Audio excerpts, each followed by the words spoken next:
That's what you were telling me. Good afternoon, everyone, and welcome to the Public Service Commission meeting. I've got a couple of announcements and a proclamation before we get started. Today is John Farber Public Service Commission Day. John Farber is retiring from the state of Delaware after a great many years of exceptional service. He'll be greatly missed. And just coincidentally, we understand that Ms. Pam Scott, who's been one of our favorite attendees at this meeting, is going to be going on to another career. She's leaving the Exelon family. So we extend our best wishes to Pam as she goes forward with the rest of her career. And I would also say that I know we're on TV, and I do think I hear, John, some people clapping and sort of celebrating. I think that's is that the PGM stakeholders? But I just want to warn everybody out there that thanks to John and other people here, that we have an exceptional person to step into his shoes, and we've got great staff members all around. But Joseph DeLosa will be our next John Farber. So don't celebrate too much, PJM stockholders or stakeholders. Also, I would like to congratulate Artesian Water Company for their wonderful blood drive and the participation in their blood drive. That was really a well-done event, and so congratulations to Artesian Water. And the smartest of them all, though, and the best employer group is Chesapeake Utilities. Now, Mr. O'Brien's in the commission hearing today, and of course, they were one of the top employers in the region for the sixth time in a row, so they decided to celebrate by giving away free coffee. But to show you how smart these Chesapeake utility people are, they didn't tell me where they're giving it away. So I have to embarrass Mr. O'Brien to find out where they're giving this coffee away so everybody out there in the universe will be able to get some free coffee. Where is this going to be? Well, you know we have affiliates in Florida. The affiliates in Florida are providing the coffee. John Farber. Tell John Farber.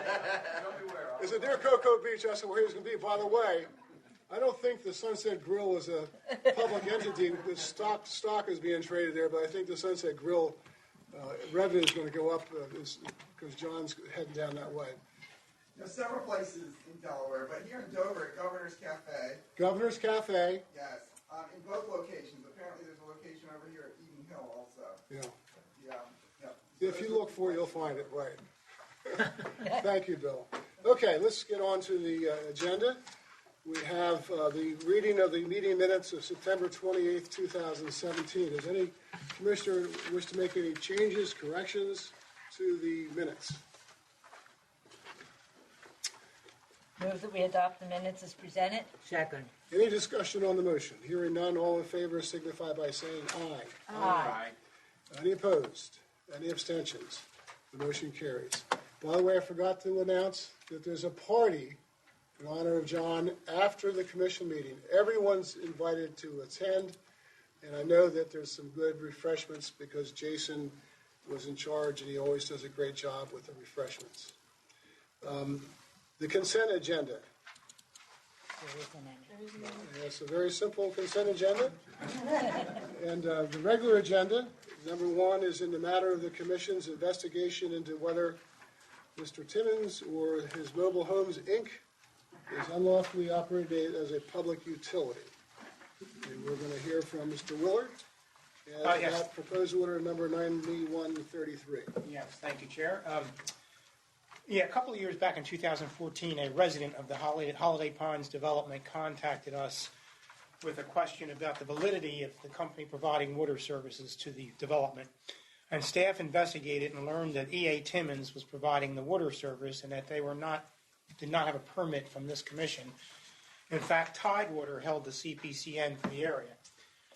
And the Office of Drinking Water told us that they were in compliance with their maximum contaminant levels, but they were not with their Consumer Confidence Report rule or their lead copper rule, and ODW was still investigating that along with a federal agency. In order number 8723 in April 2015, the commission directed staff to investigate this matter, and they did so. And the staff met with Timmins and Tidewater, and the DPA intervened, and the DPA did attend some meetings with the community folks. And in fact, those were the very last meetings that were ever held. Thereafter, staff put together an agreement that they said this would have to be signed by everybody in order for this to be resolved. And they sent the settlement agreement out, and it has in fact been signed. And we're asking the commission to adopt this settlement agreement and approve it. Under the settlement agreement, Timmins will continue providing water until Tidewater is able to. Tidewater has agreed to install infrastructure and take over the provision of water for this development. We are asking that the SEAC rules be waived in this case. Normally, under the rules, the landowners in this development would have to pay the payment for this infrastructure to be imposed by Tidewater. But the homeowners did nothing wrong here, and we don't think they'd be able to pay it. And so we think the best solution is to allow Tidewater to just try to incorporate those costs into future rates. I'm informed by staff that actually will be a very small increase in rates. And staff is available here for any questions you might have. So in other words, Tidewater will now install the infrastructure. They will take over water service to this community of Holiday Pines. Timmins will cooperate and continue water service until then. And then Timmins will grant any easements or anything else that Tidewater needs, and Timmins will just back away and let Tidewater completely take over. And because Timmins did cooperate so fully with the staff is ready to recommend that no fines be imposed on Timmins, and that the commission simply accept the settlement agreement, let Tidewater take over, and approve the settlement agreement and approve order number 9133. Thank you, Mr. Willard. Ms. Higgins? Well, you stole my thunder. I was going to say pretty much the same thing. I have with me today Bruce Patrick. He is our vice president of Tidewater, and we're here to answer any questions. I just want to add that we looked at other alternatives as well. We did a well feasibility study to see if each lot could have an individual on-site well. We met with DENREC and we met with SERCAP and some other agencies with that. And it was determined that due to the proximity of each lot's sewer system, that we couldn't get the isolation distances required between the well and each sewer lot. And so we do feel that this interconnection, we have a Meadows district close by, and we feel that it will supply safe, adequate, and reliable water service to the residents. And it will also provide fire protection, which they do not currently have. Thank you very much. Ms. Iori? Thank you, Chair Winslow. I just want to make a slight correction. The public advocate is not a signatory to the settlement agreement. We had not been involved in the negotiations that led to the settlement agreement, so we did not feel comfortable being a signatory to the agreement. Is there anyone else from any of the other state agencies present? Commissioners? Yes, Mr. Chair, thank you. So I don't think I have an issue with the settlement agreement. I guess what questions raised in my mind isn't compliant water service and quality prerequisite to a certificate of occupancy. In other words, how did this happen, and where else might it be happening, such that we don't have the ratepayers' shoulders carrying the burden on matters such as these in the future? Is anybody who can respond to that? I really don't know exactly the answer to that question. There's a number of different ways that could have happened, and one of the ways I suspect may have happened with this thing is that it started out as a mobile home park where the E.A. Timmons owned all of the lots, and they put homes on there. So it started out as a landlord-tenant situation, which we don't have. The commission does not have jurisdiction over that situation. They sold off some of the lots later, and people built homes on those, and then it became a regulated system, or regulated by the commission. That's one idea of what could have happened with it. This is a really old system. It's been in for a long time. The CPCN was actually issued by DENREC, and it might have been even going back to when the commission had it before the process before, and it was a wide area CPCN, because it really was, It was public issued water to public supply. water supply. It had that. And one last question is, what do you estimate the average impact is going to be on the ratepayers as a consequence of this agreement? I don't have that answer. Do you? Just roughly speaking, it's about a 15% revenue requirement, and based on this, it's less than $1 per quarter on the overall customer base. Thank you very much. Thank you. I have a question. Commissioner? Even though consumers or customers will pay $1 or $2 a quarter more, because you mentioned that they will get the fire protection, which they don't have it now. Personally, I believe that's well worth it, and that is very, very good. The question I have is that have people, the customers, been contacted, even though the party is, or they have no problems? Yes, we had meetings with the homeowners. The PPA was involved, staff, other state agencies. We met with the homeowners, talked to them actually twice. We had 2 different meetings. One was been a year or so two ago, but we had one more recently in the spring, and the people were just, when can you get it done? So, Wonderful. Thank you. now there might be some that are going to be happy with that, but yes, everybody was very happy to have the system, and they understood that they were going to have to pay the regular rates of all Tidewater customers. Very good. Thank you. Mr. Chair, I'd like to move that the Commission adopt order number 9133 as submitted. I will second. Is there any discussion on the motion to approve the proposed order? Hearing none, all in favor signify by saying aye. Aye. Are there any opposed? Any abstentions? The motion carries. I also, at the beginning, forgot to mention that Mr. Howitt, Mr. Hartigan, Commissioner Gray, myself, and there may have been other people from staff I didn't see, but we went to Delmarva's Technology Symposium this last Friday, and it was just really cool. They did a great job. They had a lot of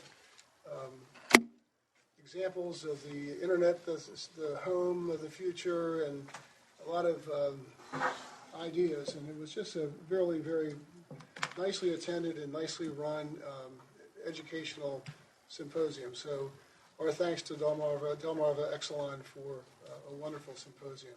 Hopefully, maybe they'll repeat it. Also, the DPA, Mr. Slater was there, and Andrea Moucher was there, and I was brave. There was a BMW there, and I let Ms. Moucher drive me for her first ride in an electric car, and I survived. But actually, she did a very good job. So it was really I guess it was educational, entertaining. It was really very good. Number 2 is in the matter of the formal complaint of Emblem Associates against Artesian Water Company. Mr. Walsh. Thank you, Chair Winslow and Commissioners. As you know, this was a workshop that was previously ordered, and before I get into too much of the history and what we have in our final draft of the order, the Queen Bee of SEAC, Ms. McDowell, has asked that she be able to present this order, and I dare not get stung and go against such request. Ms. McDowell. Yes. Connie McDowell for PSC staff. The order that you have before you, 9124, memorializes your decision of September 14th, 2017. I did make a couple changes since the order was sent out. I did some corrections to the people that were representatives that were at our hearing on May the 11th. And I also added in, let's see, which paragraph? One of the ordering paragraphs that we were closing regulation docket 15 so that everybody was aware that it's no longer open for changes. But those were the only 2 things that I made changes to. Did you call Mr. Kelly? Is Mr. Kelly happy? He is. I corrected his name. So I believe I sent an email back to him. So I think things are Okay, okay here. thank you. Ms. Ivory? I have nothing to add, Your Honor. Okay. Is there anyone here from Artesian that wishes to speak? I know there's someone here from Artesian. Your Honors, Carl Randall from Artesian. Staff was kind enough to circulate the proposed form of order, and I believe our edits were incorporated within it. We're satisfied with the order. Thank you, Mr. Randall. Is there anyone else from the other parties present that wishes to speak? Yes, sir?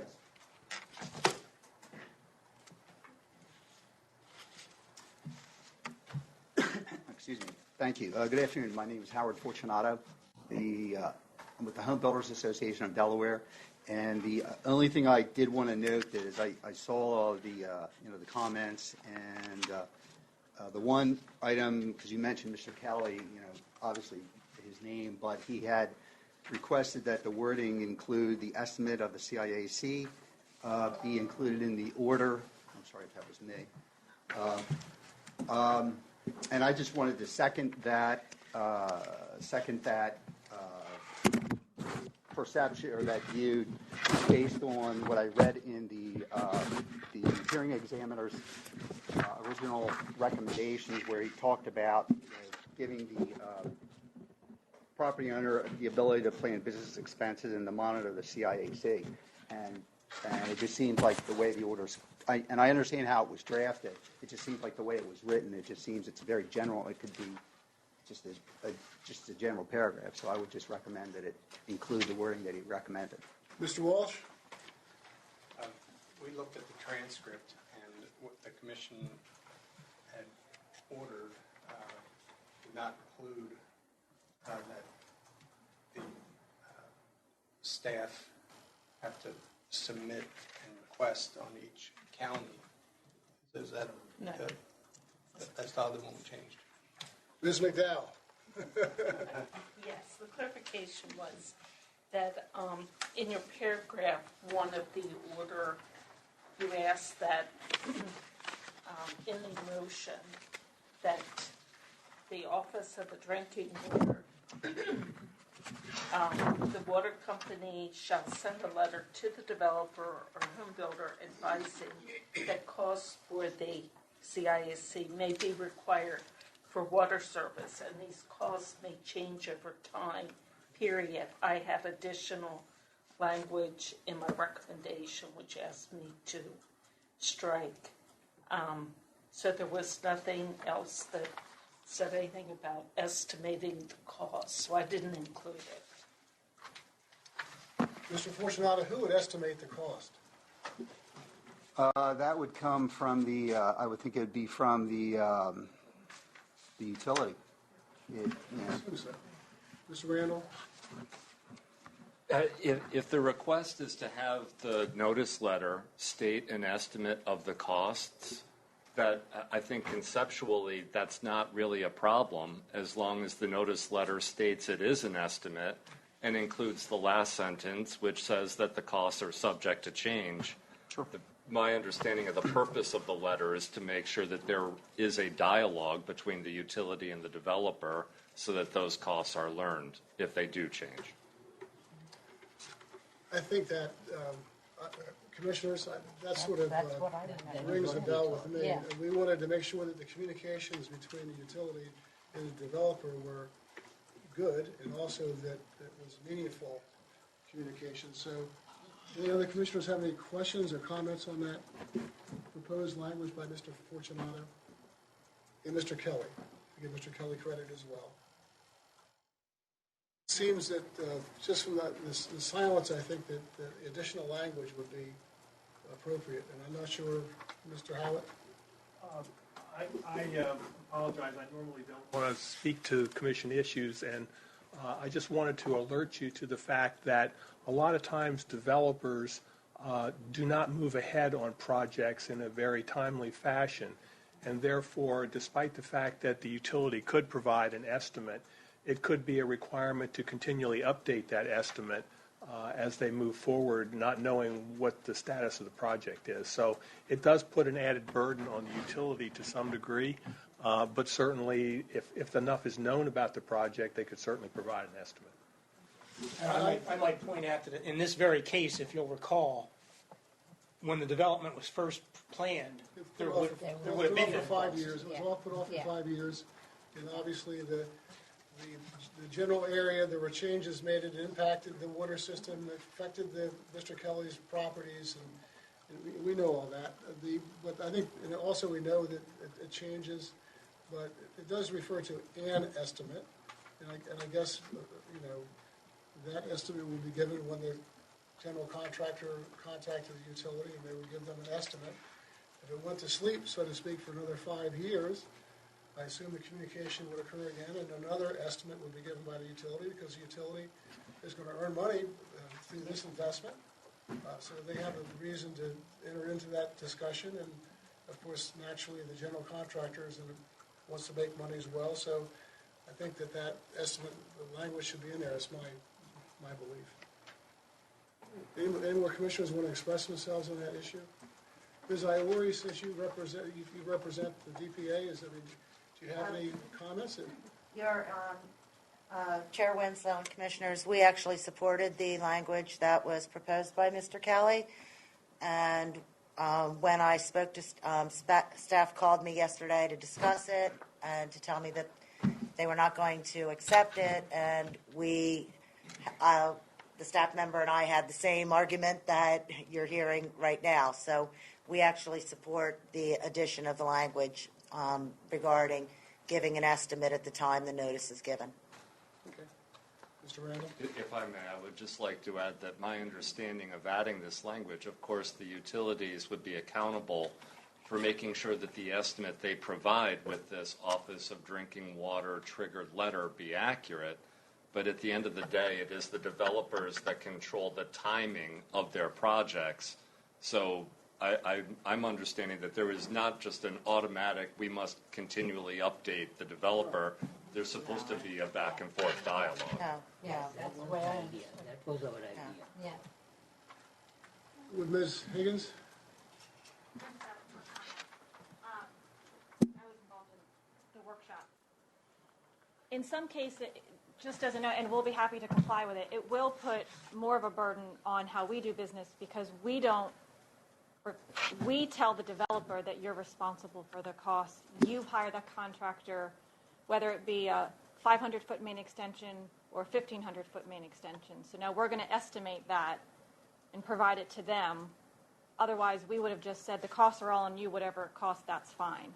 But I do agree with Mr. Randall in that I do want it to be clear that it's a trigger point when the Office of Drinking Water letter is out, and it's not an annual thing that we have to keep updating.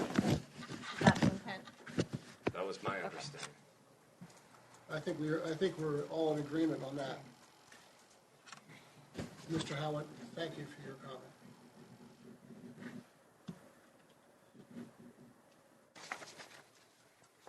I think we have a tacit agreement to change that language. I think Ms. McDowell knows how to do that. And should we do that today and have it done?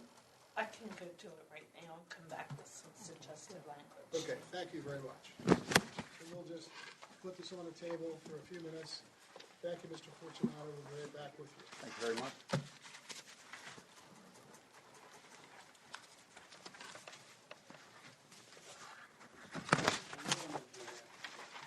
Item 3. Number 3, in matter of the application of Chesapeake Utilities Corporation for approval to revise its tariff in compliance with some new federal regulations. Welcome, Mr. O'Brien. Thank you, Chair Winslow and Commissioners. Bill O'Brien on behalf of Chesapeake Utilities Corporation. What you have before you is proposed order number 9132 in PSC docket number 17-0158. As you recall, this is the matter that originated with a change to the federal rules regarding excess flow valves on services. This came before you on August 8th. As you recall, there were several unresolved issues which you addressed and resolved. And Mr. Willard put together this order with Ms. Iori's help and circulated it to the company, and we are in agreement with the way it reads and would urge your acceptance of order number 9132. Mr. Willard, did Mr. O'Brien do a good job for you? Because he was counsel for this organization a while back. Yes, he did. I would just add, the PIMSA, the Pipeline Hazardous Material Safety Administration, did this new rule requiring certain pipeline operators to tell their customers that this EFB was available. And one of the issues you guys resolved was who's going to pay for that. And staff tried to argue that they felt it should be provided with no charge to the individuals and just added to rates later. DPA and the company, both, and Delmarva in the next case, the same case, argued that no, that shouldn't be right. And you ended up agreeing with the companies and said, yes, this will just go into rates later, and there'll be a true-up later if the estimated cost charged is too low or too high. Thank you, Mr. Willard. Ms. Iori. Thank you, Chair Wentzel and Commissioners. We did have an opportunity to review the proposed form of order, and we made some suggestions. I do want to correct Mr. Willard, though. I believe that there is not a true-up for when the estimate is too high or too low. The way the order reads is that there is not a true-up. Without a true-up to actual installation. Any over or under collection of costs resulting from the difference between the estimated and actual cost will be included in rate base and recovered in rates. But that's not trued up. That's a different thing. Oh, I'm sorry. Okay, that's my error. Okay. And by the way, the technology symposium had a great excess flow valve demonstration. So I learned about the flow valve, and then they showed me how it works. And it's really pretty interesting. They have a gas trailer. I'm not sure if Chesapeake Utilities has an educational tool like that, but Delmarva goes around to the fire companies and to schools. And so all those people got to learn about the excess flow valves before I did. So, okay, any questions, Commissioners? I have a question. Please remind me, is the actual equipment more expensive, or is the installation the more expensive piece? The installation is substantially more expensive than the materials itself. Okay. No further questions. Move we adopt order number 9132 as presented. Seconded. Any discussion on the motion? Hearing none, all in favor signify by saying aye. Aye. Any opposed? Any abstentions? The motion carries. Thank you, Mr. O'Brien. Thank you. Go get your free coffee. In Florida, right. Number 4, in the matter of the application of Delmarva Power and Light Company for approval to revise its natural gas tariff in compliance with new federal regulations. Ms. Scott. Thank you, Chair Winslow and Commissioners. This issue is identical to what you just decided for Chesapeake Utilities pertaining to the change in the regulations at the federal level requiring that the utilities now offer to customers the opportunity to have this valve installed if they don't in fact have one. As indicated, you decided this issue at your meeting on August 8th, and this order sets forth what the determination was. Again, we worked with Mr. Willard as well as counsel to the public advocate to agree to the wording of the order, and we would ask that you approve it as submitted. Thank you, Ms. Scott. Mr. Willard?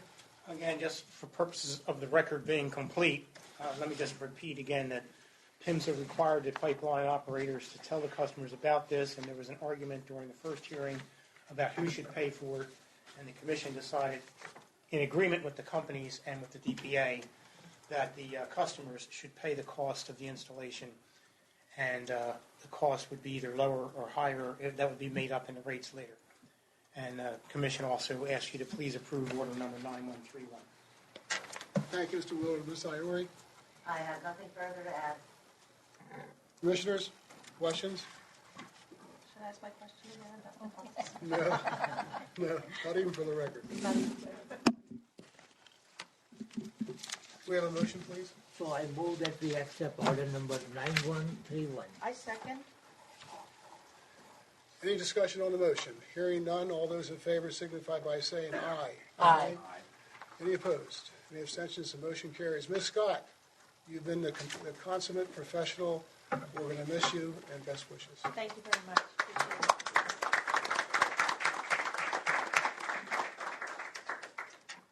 Number 5, in the matter of the application of MCI Access Transmission Service Corp. For approval of safety valve release.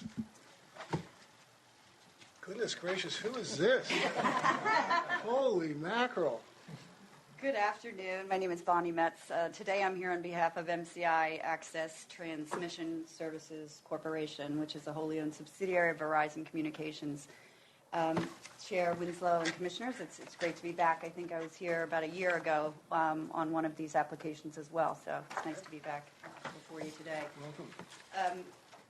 We are here today requesting adoption of order number 9134, which is granting safety valve relief for 1,000 block number to be released to us.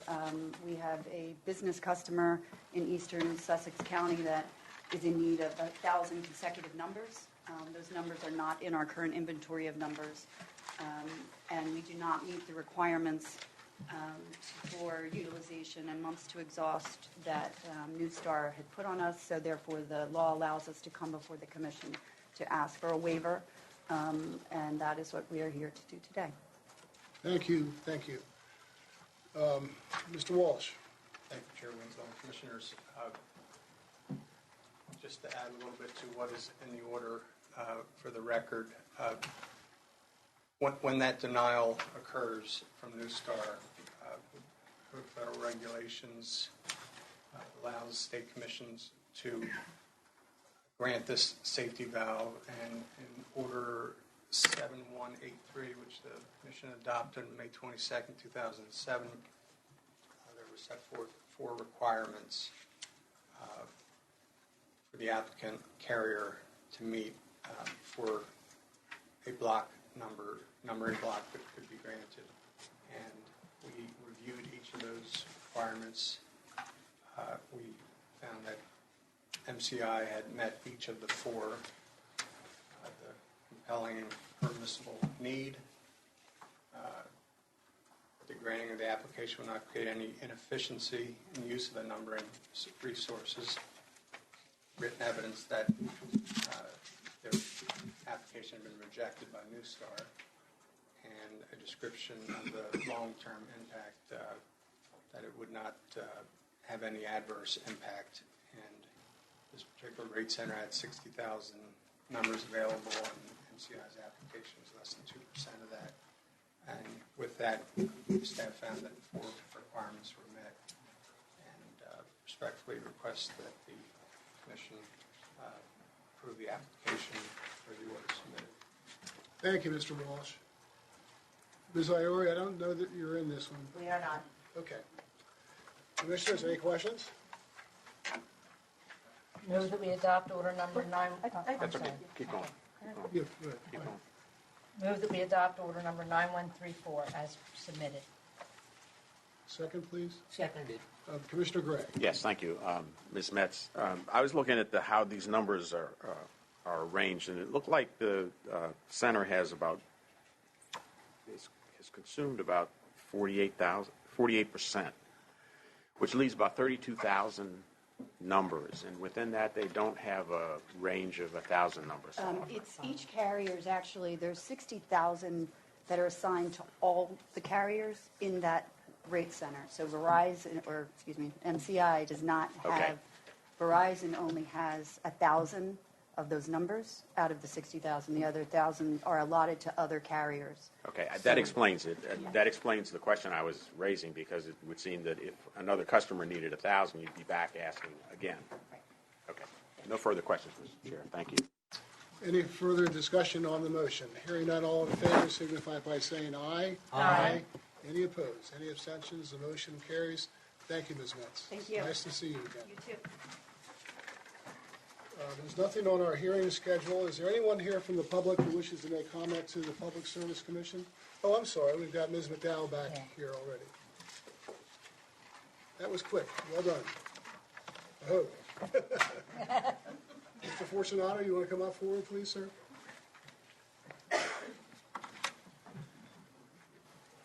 Okay, the last paragraph reads, that after the water utility receives a copy of approval to construct from the Office of Drinking Water, the water utility shall send a letter to the developer or home builder advising that costs for a contribution in aid of construction may be required for water service, including an estimated cost of the contribution in aid of construction, and that these costs may change over time.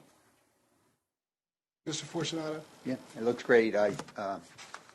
McDowell showed it to me a couple of minutes ago, and I think it looks good. I Mr. appreciate Randall, it. Ms. Higgins, any comments?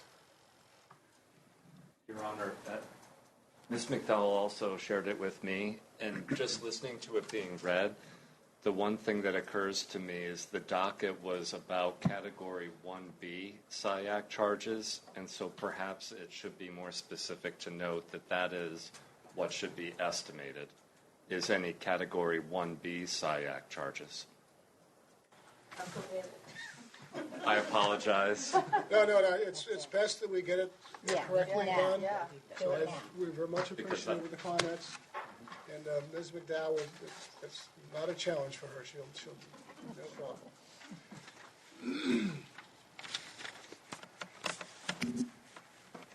Now, Connie, you're going to leave so you can do it, have an order for us? Is that what you? Yes. Well, I think we can adopt it then as corrected, and then we'll just double check the language. We won't have to worry about having everybody up here. So, Mr. Chair, I move that the Commission adopt Order 9124 as revised. Second the motion.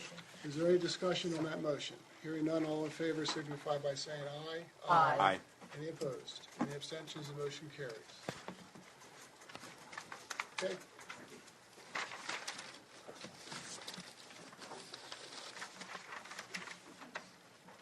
I didn't see, is there anyone here from the public that wishes to make comment to the Public Service Commission?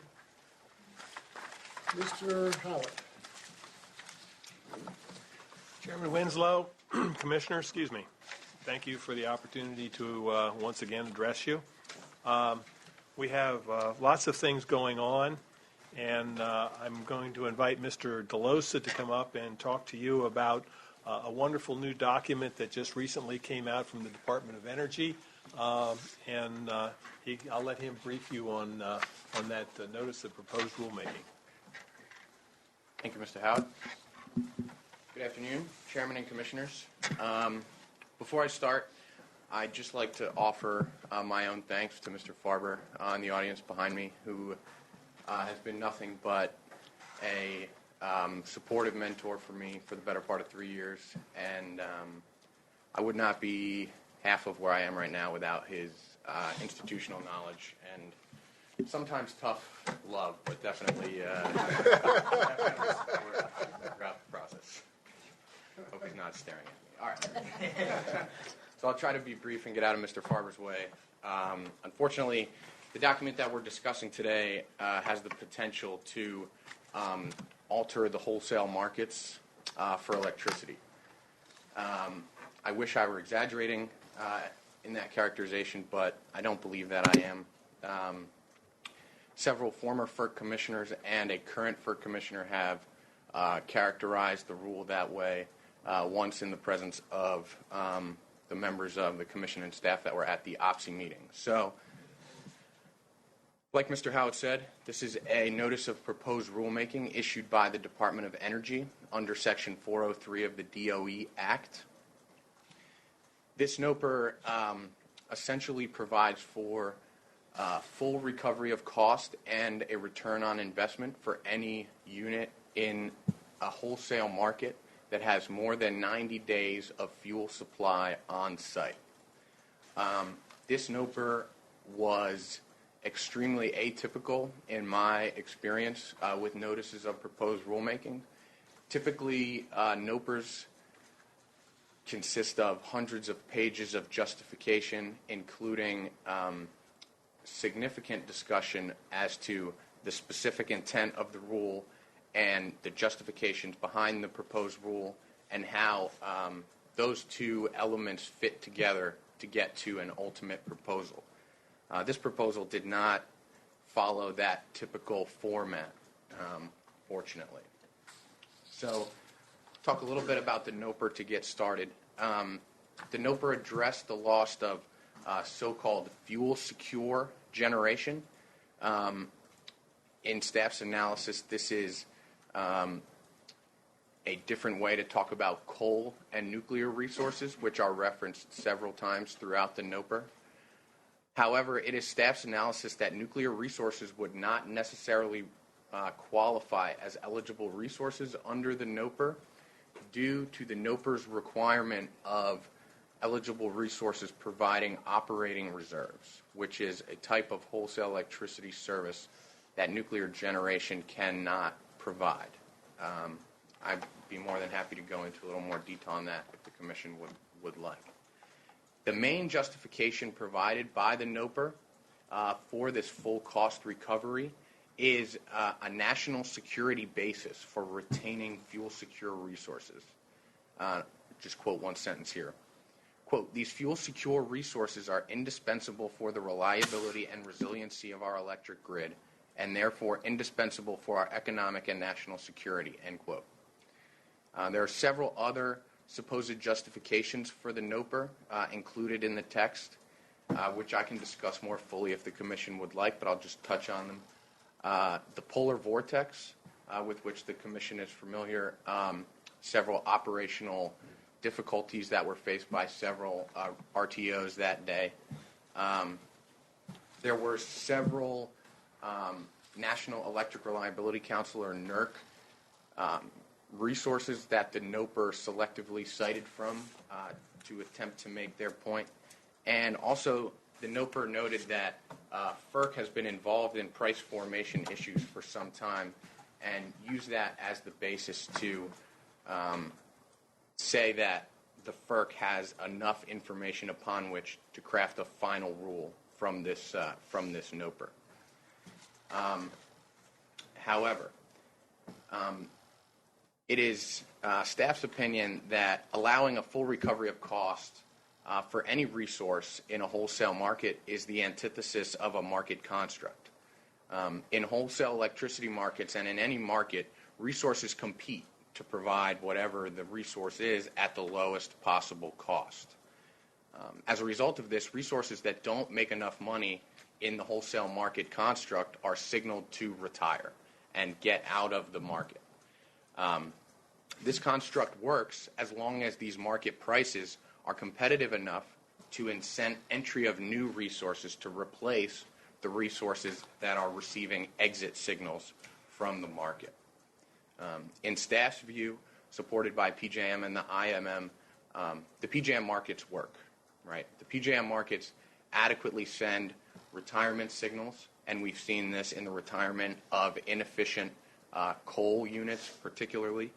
The PJM markets also work to incent new generation, which is more than sufficient to cover the capacity that has retired. There have been several studies done by the PJM and the IMM to that extent. Through the standard offer service bid procedure, this Commission has placed the supply prices of the ratepayers of the state of Delaware in the hands of the PJM markets.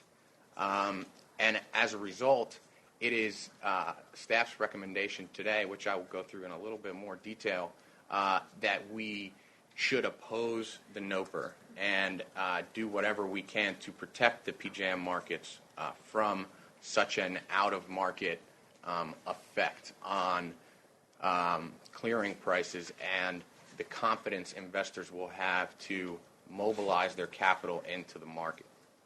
So, just a quick note on why this proposal may blow up the markets. The NOPR would provide incentives for certain fuel-secure resources to stay on the system, notwithstanding their competitiveness relative to other resources. Demonstrated by unit retirements by fuel source, coal and nuclear units right now are the least competitive type of generating units in the PJM markets.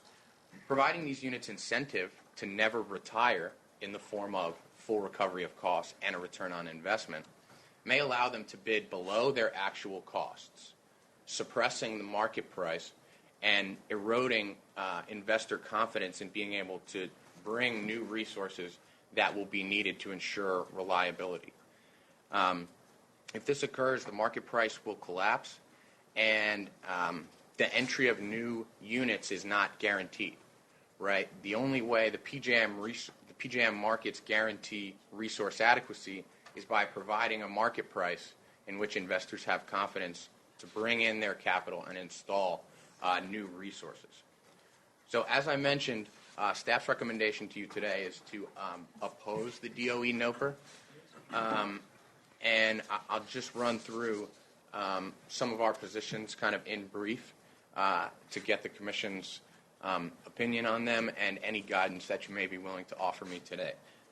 As well as going through our positions, I also have just a couple of general questions that the FERC staff has posed to us that I would be seeking Commission guidance on. But first, our position to oppose the NOPR is as a result of the fact that there just simply isn't enough information in the NOPR to proceed to a final rule. As I stated at the beginning, NOPRs typically take the format of hundreds of pages with in-depth, not only legal but also technical research and justification for whatever the rule that's being proposed is in order to support that proposed rule. A couple days after the DOE NOPR, FERC staff issued a document with 30 additional questions in it,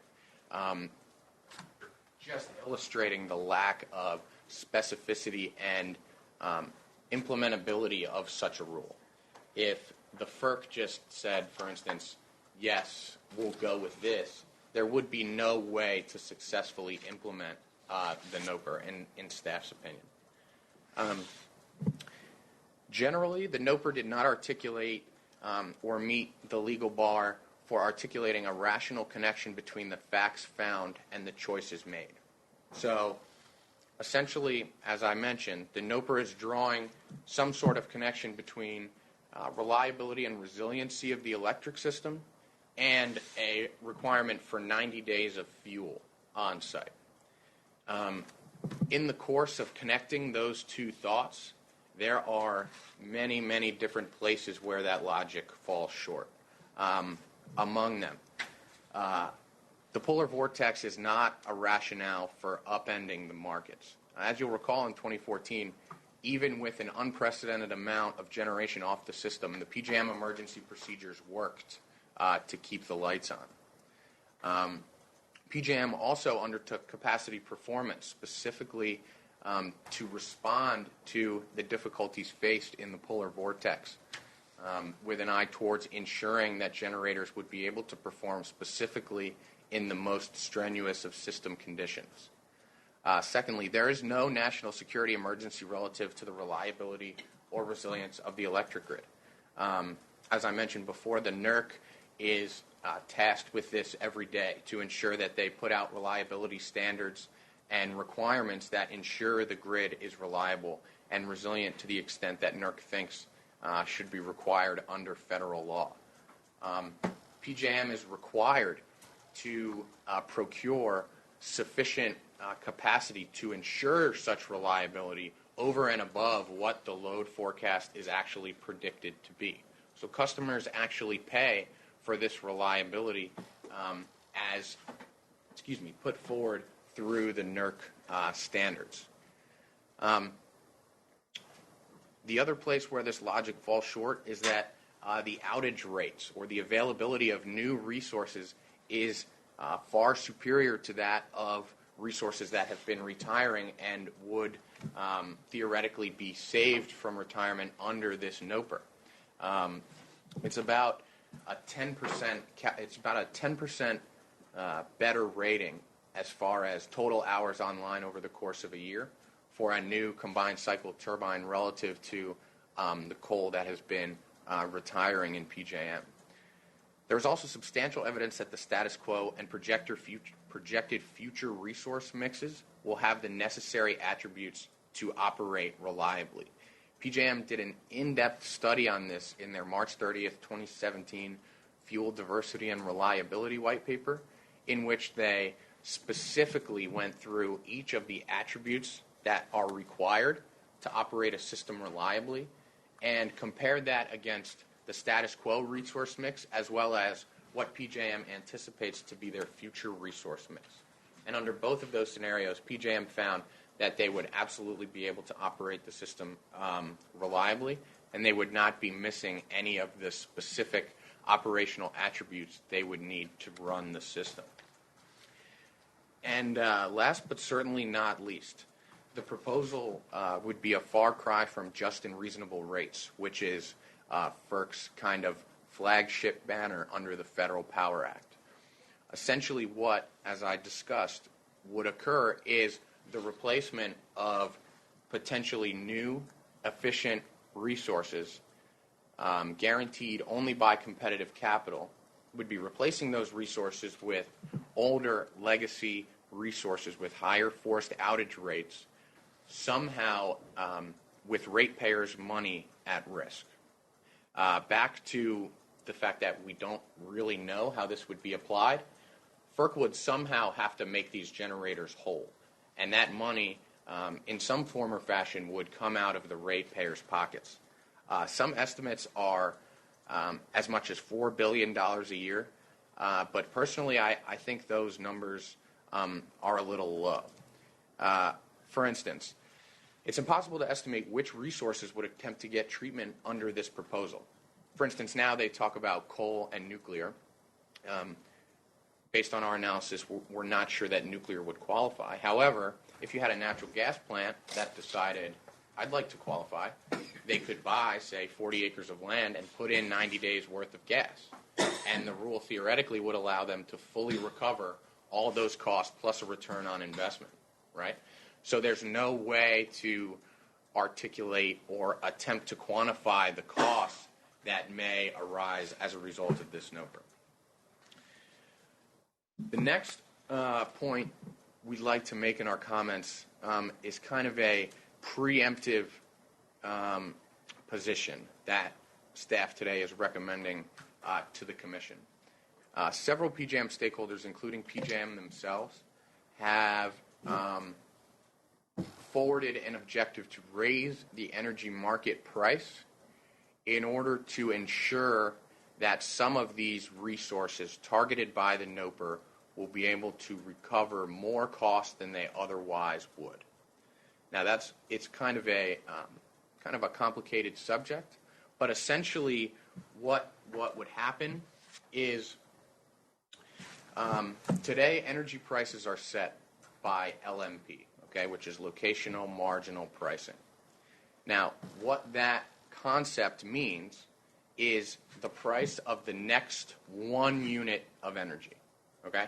How much does the next unit cost me at any particular location? Now, what that does is it does not allow inflexible units to set price because an inflexible unit can't increase by 1 megawatt. So it can never be the marginal unit, where marginal is defined as going up by 1. So there are a certain set of resources in PJM that cannot set the locational marginal price. Now, these resources are made whole to their offer cost, but a lot of these costs are kept out of the market and not paid to all generating resources.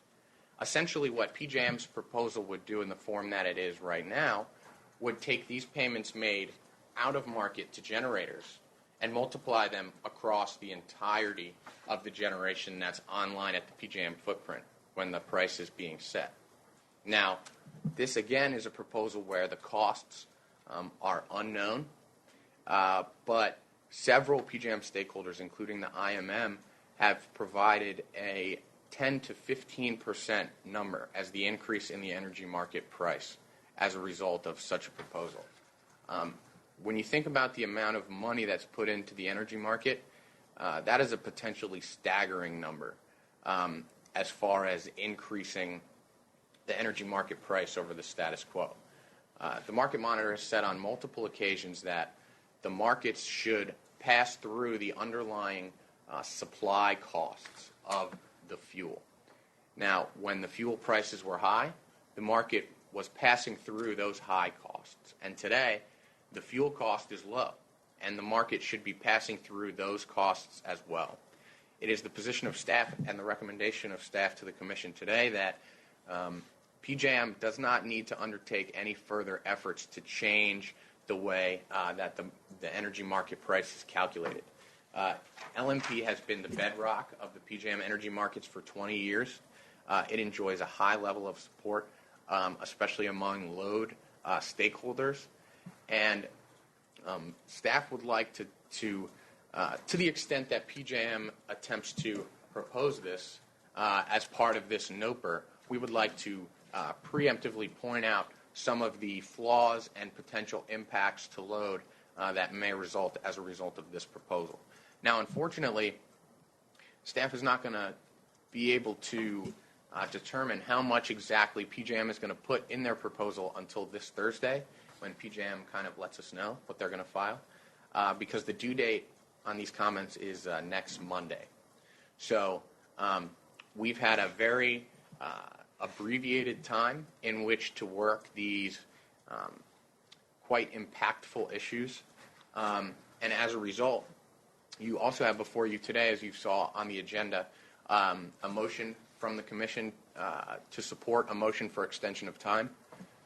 In addition to the recommendations I made before you today, that document is also before you for ex post ratification, if you will. I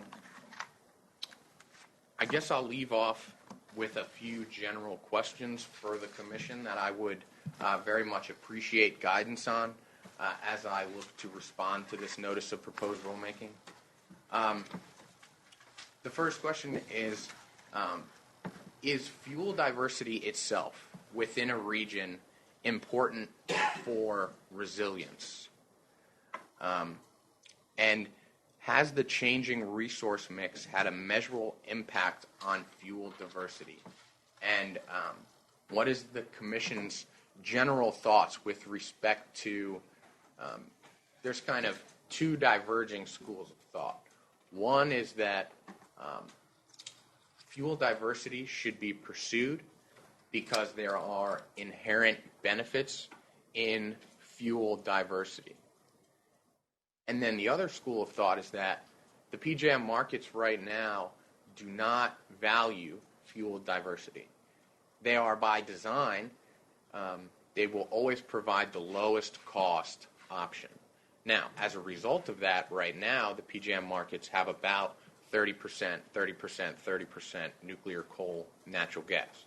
But that is not necessarily the way the market is constructed. That number has been increasing with respect to natural gas and decreasing with respect to some of the other resource types. So I'm seeking Commission guidance first on whether there's an inherent value to fuel diversity. And then the second question is, how would the Commission direct staff to move forward regarding any additional reliability or resilience products that PJM or the FERC may propose? So this essentially grows out of the discussion of some of the PJM energy market change proposals. The first part of the question is the Commission comfortable with that recommendation? And then, secondly, staff is recommending that the Commission be open to any narrowly defined products that are needed for operational reliability, but any broad-based endeavor to raise the energy market price, in staff's view, is not in the best interests of consumers. So, for instance, if we raise the LMP 10% through PJM's proposal, that may solve a lot of the quote-unquote issues that certain stakeholders feel with their recovery of costs from PJM.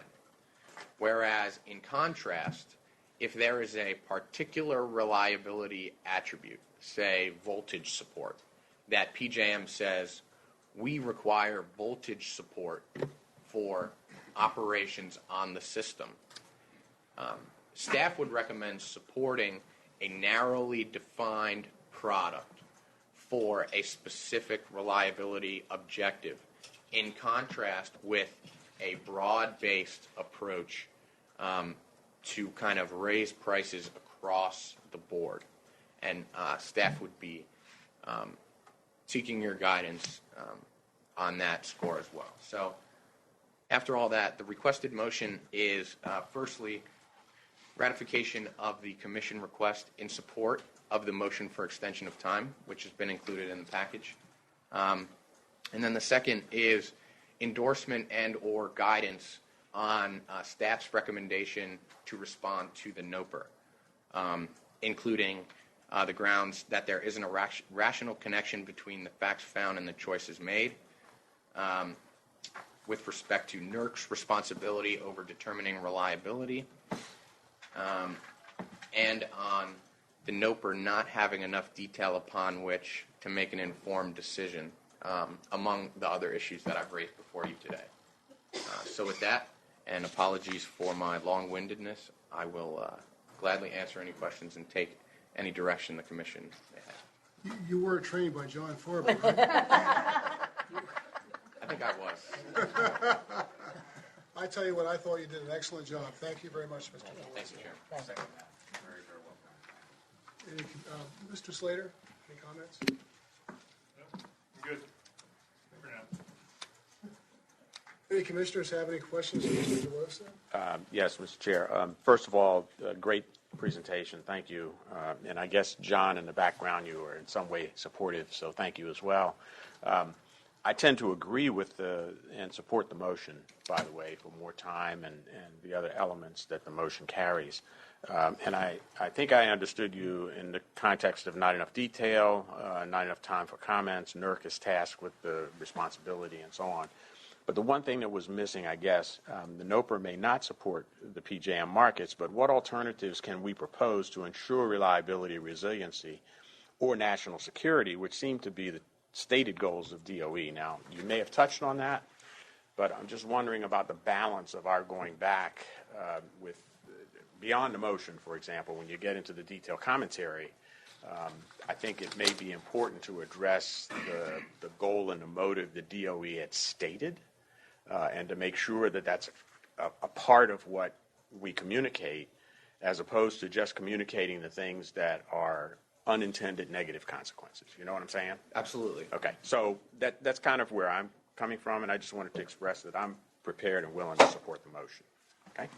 What I heard, to go along with what Commissioner Gray said, was that the Department of Energy put this NOPR forward, and they made some conclusions about resilience and reliability. And the way I hear it is that those are conclusions without any factual basis. So, and the Independent Market Monitor and PJM has indicated that the markets are reliable. NERC has indicated that the markets are reliable. All of the professionals in the area who know about reliability and resilience have said the market is reliable and it's resilient. Obviously, those are issues that are continually being looked at because they're so important. But right now, as we speak, in my opinion, Commissioner Gray, there's no reason to go back to make suggestions about reliability and resilience, because it's really on the Department of Energy to come up with a factual background as to why they're saying there are those issues, because they didn't really give us any factual basis in their NOPR. As far as the inherent value of, I've always been taught, and I don't know that there's any factual basis to this, but I've always heard that a portfolio of energy products was a very positive thing. Of course, I remember when gas prices were 4 or 5 times higher than they are right now. So if something like that were to reverse, you probably want more of nuclear. And I don't know. I just do think that having a combination of commodities is important. Whether or not it's so important at this time that we have to provide support to some commodity, I'm not in a position to say that. And right now, as you point out, I believe there's probably about as much diversity as you can get. It's 30, 30, 30. So I don't see any crisis. I think, as you've mentioned, PJM has done a lot of studies, all of which indicate that the PJM marketplace is going to be fine. They've got old, inefficient coal and nuclear plants. They're going to go offline, hopefully, because that's what should happen. And the more efficient coal plants that have got all the environmental whistles on them, and the more newer and more efficient gas plants will stay around. And the efficient nuclear plants, and there are a lot of them, they're going to stay around. So from my perspective,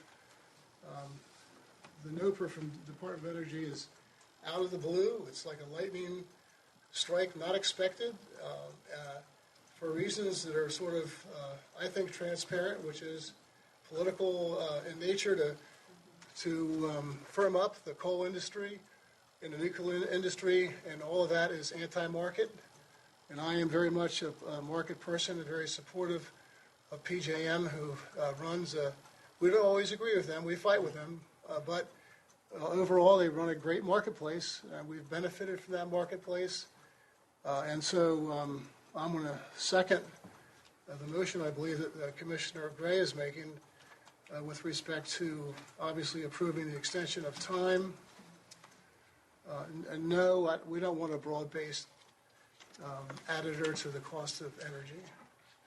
Yes, if they want to look at something that might prove to be important with respect to providing energy, I think it's reasonable to look at that.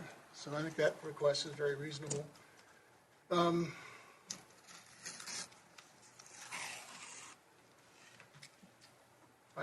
know, I guess that's all I can think of off the top of my head. Commissioner Correa. Your presentation was so deep in technical understanding, but it's also so wide that you touch on the economy and how the capital flows to the efficient units in the industry and to the efficient industries from the economy. So I was very much impressed with your general economics, and you can be a professor of economics 101 anytime you want, anytime. So I'm congratulations, and a very, very fine job. And congratulations to you, John, for training Joe. All the credit goes to John. There you go. Yeah, John, the couple of questions I have is that, say, for example, marginal unit is always in economics and accounting and finance is one. So if you are making 100 units, the marginal unit will be what will it cost to make 101 unit. But 1 unit or 1 megawatt is not an efficient consideration for electric or PJM consideration. Can it be 10, for example, can PJM make 10 unit as marginal? Can that work? So the way that PJM determines the locational marginal price is which unit is available to dispatch. So they have a set of units in the stack that are online, and then the price of the next unit. Whether they need 1 from that unit or 10 or 100, they have the price of the next one. And they can actually determine that price based on the offer curve of that particular unit. Now, like I said, a resource that can't go up 1 because it's inflexible today cannot set the locational marginal price. PJM is proposing that they will be able to into the future. So that's how PJM determines the LMP today. And the second idea I have is a question, is that inefficient units in any economy and in any industry slowly get out, and the remaining units will possibly bear the cost. For example, a particular department store is getting out of the business. The remaining units somehow, or the consumers will pay for it because competitiveness is going down. In our case, for example, coal or nuclear inefficient units. Is it possible, as it happens in other industries, for example, retail, Amazon, that other newer inefficient units will come online, for example, and I'm going on limb here, that suppose we put $20 billion in the wind farm, and the wind farm, because of the cost, even though it's a newest technology, but for the cost is inefficient because gas and oil and other resources, their unit cost is lower at 30 or whatever the combination is. Is it possible, or is it, what do you think? If the new inefficient units will come online, and will we have the same cycle for next 100 years? So, any inefficient units that would be brought online, I can only see two scenarios under which that would be the case. The first is the approval of the DOE NOPR, where units right away would get recovery for their costs if they have 90 days of fuel on site. So if, say, okay, now I want to build a new nuclear plant. So if my analysis is wrong and nuclear somehow qualifies, I want to build a new nuclear plant. Right here is my $12 billion. Now I have 90 days of fuel on site, and it's fully recovered plus a return on equity. The other scenario in which that could occur is, like you said, a state-sponsored procurement that is competitive and then put into the PJM marketplace. The point of markets, as I'm sure you're familiar, is you mobilize the competitive capital to only bring the most efficient units that will get them the most bang for their buck into the market. Without that motivation of competitive capital, you may have inefficient units brought on. And that is kind of the general discussion between cost of service regulation and a market-based construct, right? In cost of service regulation, it's us sitting around this table determining what kind of units need to be dispatched, and then our ratepayers bear the risk of those investments not following through. In contrast, in a market construct, competitive capital decides what comes in and what stays out, and as a result, the risk is borne by those unit owners, where when they retire, our ratepayers are not making them whole for any of that money. That money just goes away and exits the market. So those are kind of the only two scenarios I could see. And with respect to the breadth and depth of the presentation, I wish I had a little more time to get some slides or something, but they didn't give us too much time on this one, so we're doing our best. Thank you. Commissioner Gray. So, Mr. Chair, I'd formally move that the Commission support the motion as proposed by Mr. DeLosa. I second it. Commissioner Correa. Any discussion on the motion? Hearing none, all in favor signify by saying aye. Aye. Are there any opposed? Any abstentions? The motion carries. Thank you, Mr. DeLosa. Mr. Howard. Thank you, Mr. DeLosa. Chairman Winslow, I believe I heard a motion from Commissioner Gray, and then I heard a second from you. And is that different than the motion you just voted on? Because I heard another motion and second.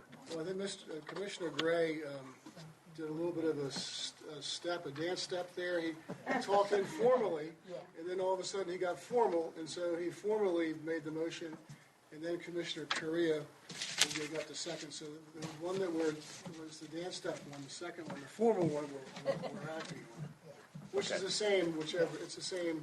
Yes, we agree to the extension. I would just ask that whatever motion is approved include the chairman's comment with respect to no broad-based energy inflation policies with respect to raising the energy market price, and the support of specific individualized products required for operational performance in lieu of a broad-based reform that would raise the energy. If that's acceptable to Commissioner Gray. Yes, absolutely. Thank you. So let's just have another vote on that.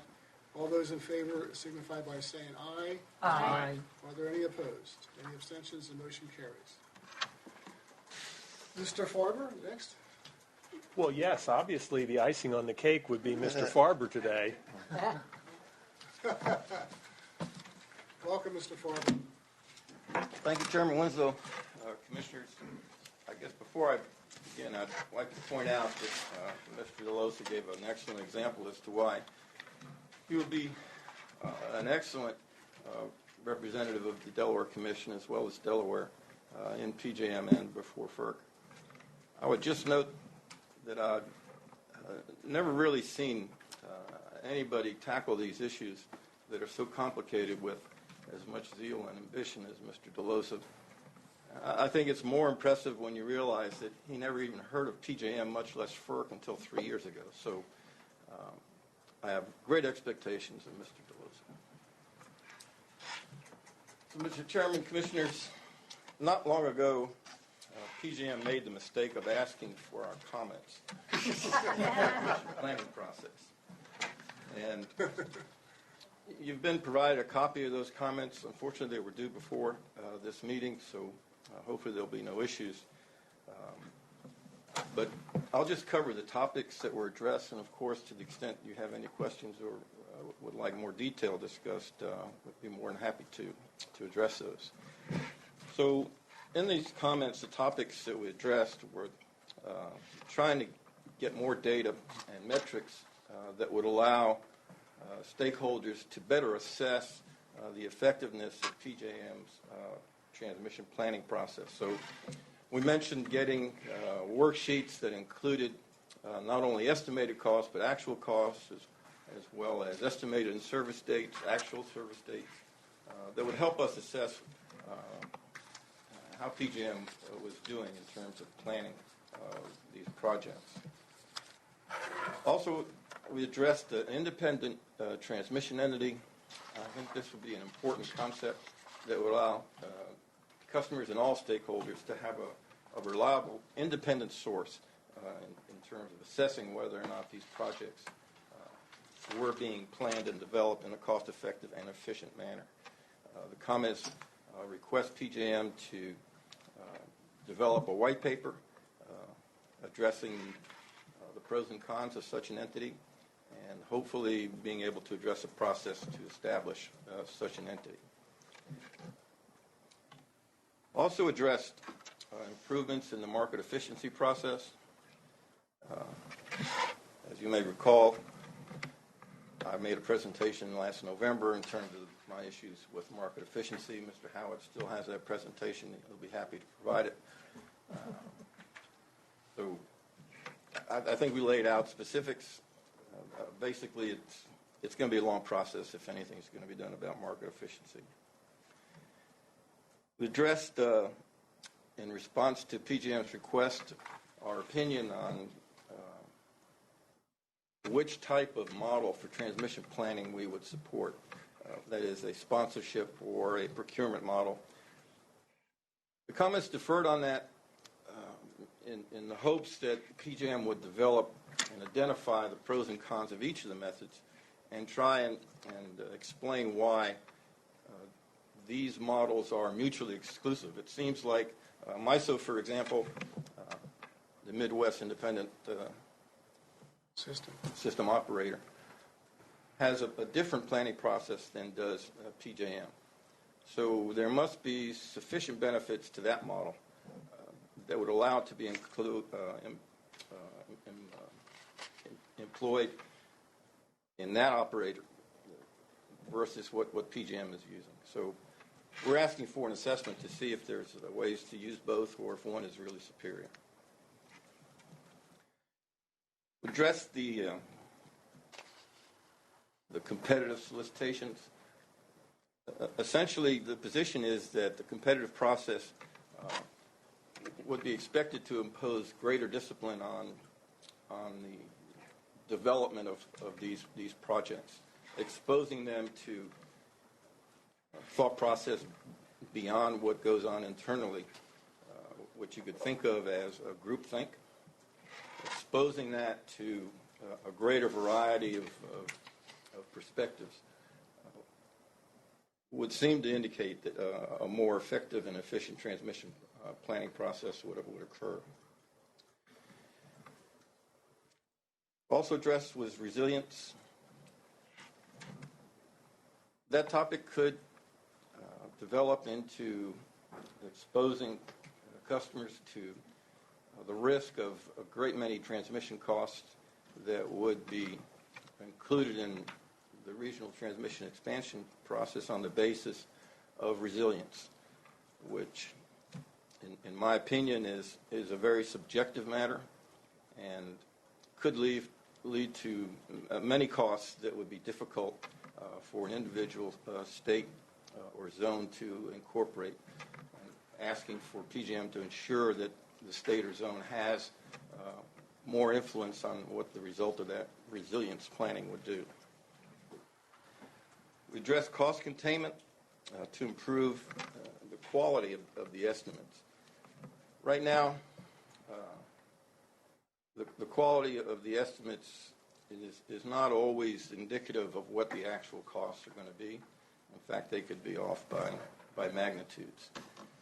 The thought behind cost containment proposals in which the developer would have to commit to certain levels of cost being incurred for a project above which they could not recover, or at least earn a return on, that would require the developer to basically put skin in the game so that the estimates upon which the PJM board is going to base its approval for construction would reflect estimates that better reflect what could actually occur in terms of the cost ultimately when the project goes in service. Finally, the last two subjects in citing, we pointed out to PJM that this commission does not have oversight on citing. But in terms of certification, we made it clear to PJM that certification was not without review in terms of whether or not the facilities were being operated in a safe and reliable manner, and that any certification that had been granted could be subject to withdrawal or revocation. So those were the topics that were covered in the comments, and I'd be happy to pursue any details or questions you may have. Commissioners, any questions? I have one, Mr. Chair. Mr. Farber, do the construction estimates get reviewed throughout project lifetime, and are they currently subject to any additional authorization or approval? Theoretically, there are provisions for estimates to be reviewed by PJM, and theoretically the board has the authority to reconsider its approval. One example, when I brought that issue up in a PJM stakeholder process, it was pointed out that the artificial island was an example of where, once PJM became aware of changes in circumstances, the board did go back and reviewed that project. And as you're aware, there were changes to the scope and construction of the project supporting artificial island. So that's an example of where it could happen. I'm not sure if that's the exception that proves the rule, but I haven't seen where changes in costs have been a driver to the PJM board to reconsider its previous approvals. And I think in the case of artificial island, those re-evaluations were, for the most part, taking place before the project got started. I'm more curious to know what happens in the course of the project's lifetime once it's begun. Well, that's one of the issues I pointed out in terms of requesting metrics, comparing here's the estimate relied upon by the board for approval, and have in that same worksheet actual results that occurred, so that we could evaluate whether or not the assumptions supporting that board approval were justified or are reflected in what actually occurred. But right now we don't have those worksheets. Thank you. A question about the costs you talked about, the estimates and the magnitude that they can change. Can you define magnitude? Is that like 50% or is that 500% when you see those differences? Well, it's hard to say because, like I said, the worksheets don't actually compare. Here were the estimates, and here are the results. We have worksheets that give us the estimates. We have worksheets that once the costs are final, here's how they're allocated. But in order to do a comparison, it would take quite a bit of programming in order to do that. I would say that based on my expectation that projects can be estimated 50% above above actual without, there's no real limit on the accuracy of the estimates. Any other questions? Do we have a motion to approve the filing that was made? Motion to approve the PCS response to the request from feedback. Second the motion. Is there any discussion on the motion? Hearing none, all those in favor signify by saying aye. Aye. Are there any opposed? Are there any abstentions? Mr. Chairman, Motion carries. you can indulge me a few final comments. Yes, sir. First, I want to send my appreciation to Mr. Howitt.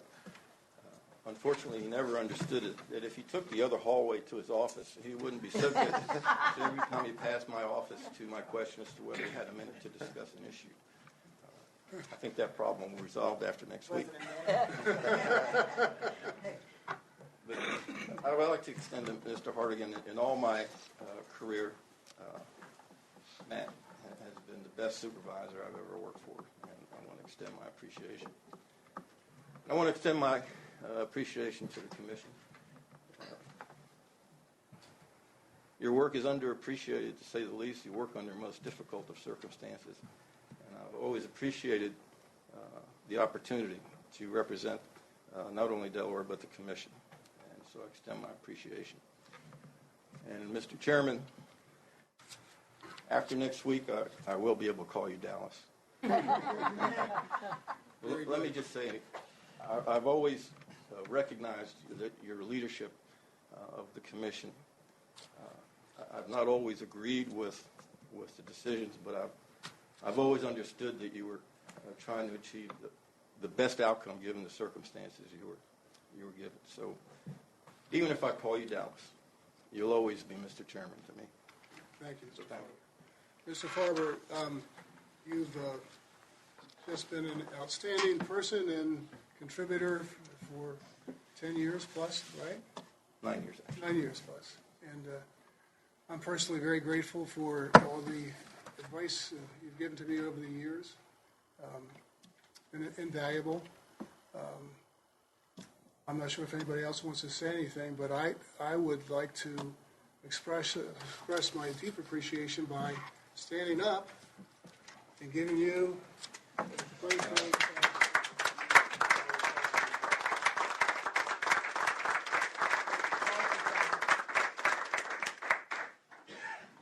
I do have one last comment. Maybe it's not the last one, but before Mr. Farber leaves, I stopped by his office this morning and said that anytime I leave an organization, I look at the staff or the folks that I worked with and say, I'm leaving, but I'm leaving my fingerprint behind. Please take good care of it.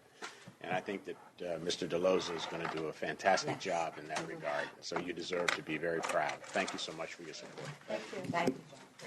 Mr. Farber, don't run off yet. Please just retain your seat just for another few moments. Chairman, Commissioners, I would like to further point out that, as you're probably aware, Delmarva Power and Light has filed a rate case with the Public Service Commission. They've also filed a gas rate case with the Public Service Commission. And as of Monday, Tuesday, and Wednesday, we will be having public comment sessions. On Monday, October the 23rd, the electric case will have a public comment session at 6 p.m., and the gas case will have a public comment session at 8 p.m., and that'll be at the Gilliam Building, 77 Reeds Way in Newcastle, to make you aware of that. On Tuesday, because we love these things, we will be moving down here to our Dover office, and we will be holding a electric public comment session at 6 p.m. here in our Dover office. And then to really round out the state of Delaware, on Wednesday, October the 25th, Mr. Lawrence will be holding another public comment session on the Delmarva electric case. That'll be at 6 p.m. again at the Indian River Senior Center at 2014 Irons Avenue in Millsboro, Delaware. I just wanted to make you aware of that. Our next commission meeting has the potential to be one of the most frightening meetings around. Obviously, on Halloween, the 31st of October. I hope everybody feels free to wear their most frightening costume in here, but please make it tasteful. We don't want to overdo anything here at the commission meeting. So just to alert you that we will have our next meeting on Halloween at 1 o'clock here in Dover. Mr. Farber. Let me take a couple hours here. I have a few things I'd like to say. Mr. Farber has been a very interesting person while he's been here at the commission. We had to travel to a meeting in D.C. Unfortunately, I volunteered to go to a meeting, and he and Amy and I decided we were going to go to this meeting. Before we even left the building, I knew which restaurant we were going to have the next buffet at in D.C. Mr. Farber is known far and wide for his understanding of buffets and where the best restaurants are. And I thought maybe it was limited to Macruck, but then I understand Chicago plays a big role in his repertoire of eating establishments. In particular, though, the reason he likes those buffets is because they don't come with itemized receipts.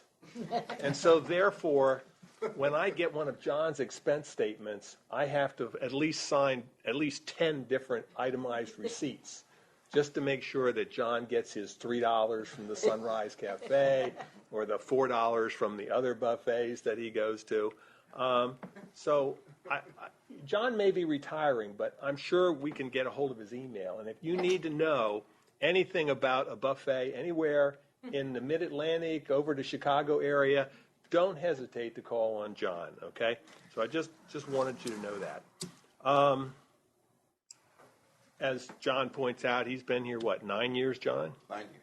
A little over 9 years. He has navigated the hallowed halls of PJM with a reverence that I don't even think Mr. Delos is going to be able to follow up on. He is most noted for, what did your mug say that OPSI gave you, John? Just one more question. So Mr. Farber is noted for his asking of questions in some of these meetings. In any event, John, we are going to miss you. I have treasured your skills and ability, and you're always bringing something new to the table. And I certainly can't let this moment go without expressing my appreciation to you. I know you wanted a very low-keyed event, so we could invite everybody to leave, and you could have the cake all to yourself. But I did want to invite everybody to stay around and have some cake and refreshment if they're so inclined. John, you've really gone out of your way in many cases to do more than is really needed for your particular role. I cannot begin to talk about the number of times we've talked about your relieving pay and the fact that I could always tell you that the check's in the mail. And I have loved telling you that every day when you do something and you tell me about how much time it took and everything. And I want to recognize that. I want you to understand the check is always in the mail. Well, it's interesting because I got a retirement gift for you. And so I want you to have that today. Just keep in mind the check's in the mail. Okay. I want you to have this retirement gift, John, with my deepest congratulations. Thank you. This is a little bit like the toast that John prepares in the toaster when he's having his lunch. It was the best I could come up with. Should I open it now? Oh, open it now, John. Not a stopwatch? Well, while I'm opening this up, Hourglass? I just want to point out that the saddest day I ever had in Delaware was when Golden Corral closed. I keep waiting to hear if they're going to come back, but they're just not.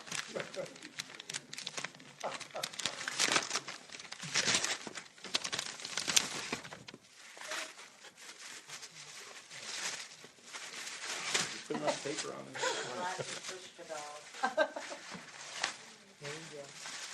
You sure there's anything in here? It's a toothpick.